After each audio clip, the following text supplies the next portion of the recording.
Hey y'all. So, um, this is not the video I expected to ever make to kind of round out this fertility experience. But this will be the last fertility specific update. Um, Tori and I decided to no longer pursue the IVF. A lot of kind of factors played into that. Namely, that my work has slowed down significantly. I haven't gotten a phone call since the week before Thanksgiving, and that was kind of unexpected. So we've started having to tap into that wedding money just to kind of like pay some bills and stay on track here. And we also kind of ran over our budget because the thing about it was we had to put up the 3,400 and then start a payment plan for the other half. And so we were trying to figure out, okay, when can we do it? What kind of monthly number can we afford to do?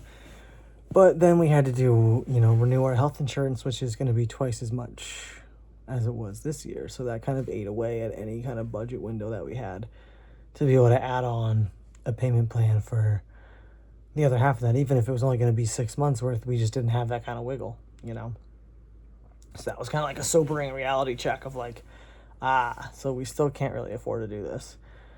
And for me, like, it's been really mentally taxing not being on testosterone and, knowing like, okay, we don't have that money right now. We got to start saving again for it. It just felt like a really daunting task to be like, I have to go back to just being on T or off T indefinitely. That felt like so big. And like, I just was like, I don't think I can face that. Like, I don't think I can just keep going like this. Like, I just, like, mentally I can't, physically I can't.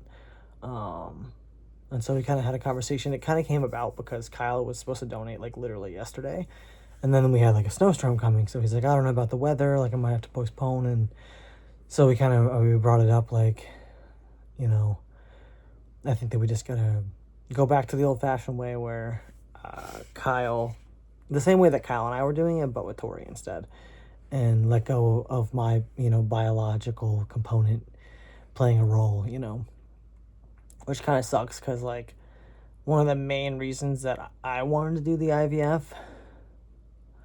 well, two things. I wanted to do it because it's, like, the closest possible thing to Tori and I having a child together. There's no other way to combine our biology, which sucks. As a queer trans person, like, I hate that we can't just, like, create a life with our biology.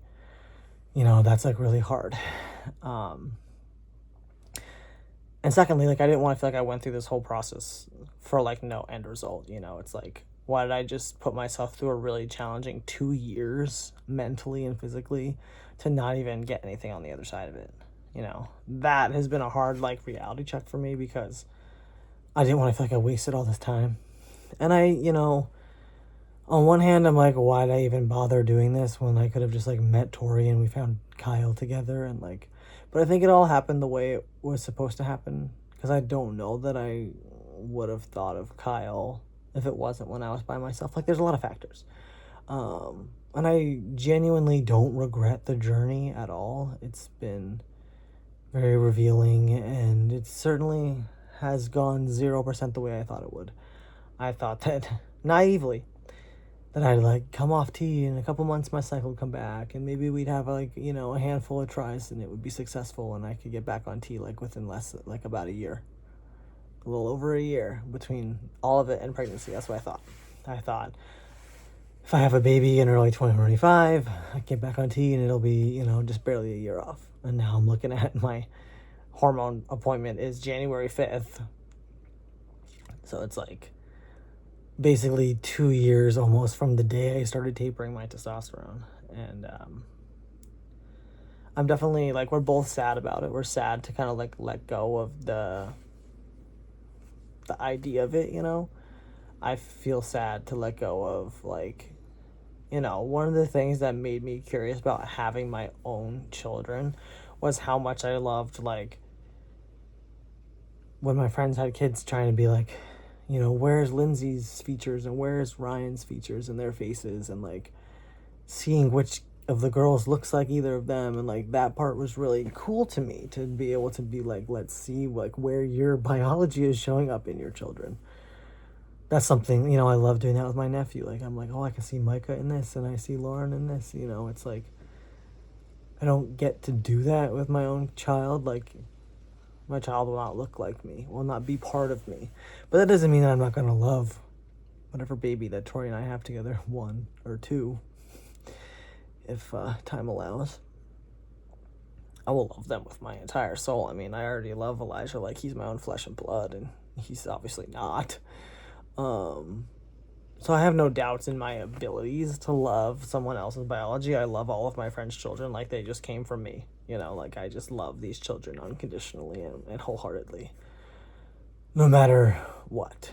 And so like I'm not worried about that aspect. I just was like really excited about the idea of having a little piece of me in the world, and you know, I don't get to have that, and that sucks.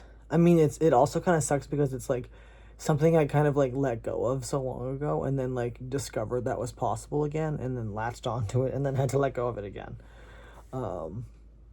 But you know, I've let go of the pregnancy piece of this, and so for the last like 7 months, it's been all about the IVF stuff, and now I'm just like ready to let go of the biological component and just be able to like focus back on what makes me feel good. And like I feel really good about like standing up for my mental health and like saying like I can't keep doing it like this. Like if we had all the money in the world and if costs of living wasn't going like crazy through the roof, we could probably do it, but it's like just not feasible right now, and it's not something that I can keep waiting to do. And I do not want to come back off T again. It's like, well, in a couple of years maybe, but then it's like Tori's gonna be like 37, and let's say we waited like 3-4 years to save more money and do it later down the road, you know, for a second child that we have together. Like it's just like not something that I want to come on and off again. And I want to get, it's like I was on this bottom surgery path, and then I kind of took this like detour around, and now I'm getting back on that path. So it's like I want to start looking for somewhere to get a hysterectomy, and I want to start figuring out what surgeons I'm interested for bottom surgery. And it's still going to be several years for that, because every motherfucking surgeon that's good has like a 2 to 3 year wait list still. Thank you, COVID, for that. So yeah, I feel very at peace with the decision, and it's definitely not how I thought I'd end. Like I thought I'd end my fertility playlist with like a pregnancy announcement or like a birth announcement, you know, kind of thing. And in this case, it's like, well, my biology has no factor anymore, so there's no need for me to keep talking about it in this like documentation way, in this like particular set of information. You know, I'm sure it'll come up. I mean, obviously, you know, as Troy and I go through the process, I'm not going to share all of it the way that I was with myself, you know. It'll just be like, hey, we're pregnant. It's not going to be we tried, we failed, we tried, we failed. I don't quite know yet when we're going to start, probably in the new year. Like her cycle right now is like she's ovulating in like 2 days, and then we go to Puerto Rico, and then it's Christmas, and then both of our periods come after Christmas. So it's like a little bit chaotic for the next couple weeks. So I also need to get like all the stuff again for it, like ovulation tests, a sperm kit, all those kind of things that we need, because I had given all of that away to my friends who were also doing a known donor at home. So we got to kind of gather some of the supplies again and kind of figure out what's it going to look like with Tori, and you know, linking up with Kyle, and should we do anything different than what we were doing with me, those kind of things. Tori's cycle is very regular. It's like basically always the same amount of time, like very regular. I've been tracking it for like a year. And so almost, I think it was like February, I started just like writing the dates of her period down.